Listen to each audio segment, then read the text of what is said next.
నిరంజన్ రెడ్డి చేతుల మీదుగా BRS B form అందుకున్న బీఆర్ఎస్ అభ్యర్థులు బి అలర్టుగా బిగ్ విజయం సాధించాలని మాజీ మంత్రి నిరంజన్ రెడ్డి అన్నారు. మాజీ మంత్రి సింగిరెడ్డి నిరంజన్ రెడ్డి మున్సిపల్ చివరి అంకం వరకు అత్యంత వ్యూహాత్మకంగా వ్యవహరించి మున్సిపల్ ఎన్నికల్లో గెలుపు గుర్రాలను నిర్ణయించారు అని జిల్లా మీడియా కన్వీనర్ నందిమల్ల అశోక్ తెలిపారు. పార్టీ పట్ల విధేయత, నాయకుడి పట్ల విశ్వాసం కలిగిన నాయకులను వివిధ రూపాలలో సమాచారం సేకరించి అందరికీ ఆమోదయోగ్యమైన అభ్యర్థులను నిర్ణయించారు.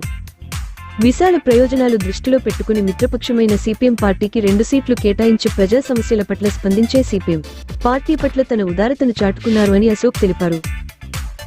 మొదటి విడతలో వనపర్తి అభ్యర్థుల జాబితాలో స్వల్ప మార్పులను చేస్తూ కార్యకర్తల ఏకాభిప్రాయంతో 17 వార్డు అభ్యర్థిగా మాదరావపల్లి బాలరాజు, 24 వార్డు అభ్యర్థిగా శిరీష రమేష్ గౌడ్ను ప్రకటించారు.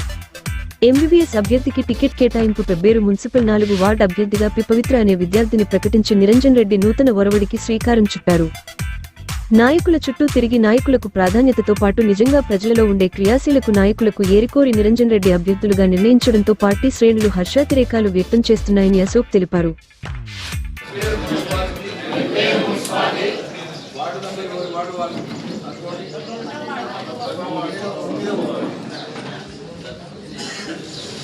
వార్డు నుంచి బీఆర్ఎస్ పార్టీ కౌన్సిలర్ అభ్యర్థిగా నిరంజన్ రెడ్డి గారు అందించిన ఈ ఫామ్ను స్వీకరించాను. పార్టీ నియమాలు, విధానాలు మరియు పార్టీ సిద్ధాంతాలకు కట్టుబడి పనిచేస్తానని ఎన్ని ఒడిదుడుకులు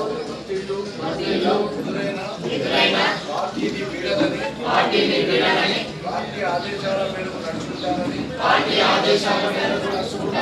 వాగ్దానం చేస్తున్నాను.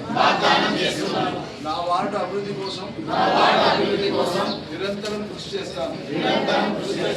ప్రజల సమస్యలను గుర్తించి పరిష్కారానికి కట్టుబడి పనిచేస్తాను.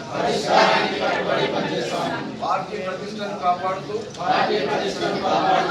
పార్టీ బలోపేతానికి నా వంతు పూర్తి సహకారం అందిస్తాను. నా యొక్క వ్యక్తిగత హామీ మరియు నిబద్ధతతో ప్రకటిస్తున్నాను. జై తెలంగాణ.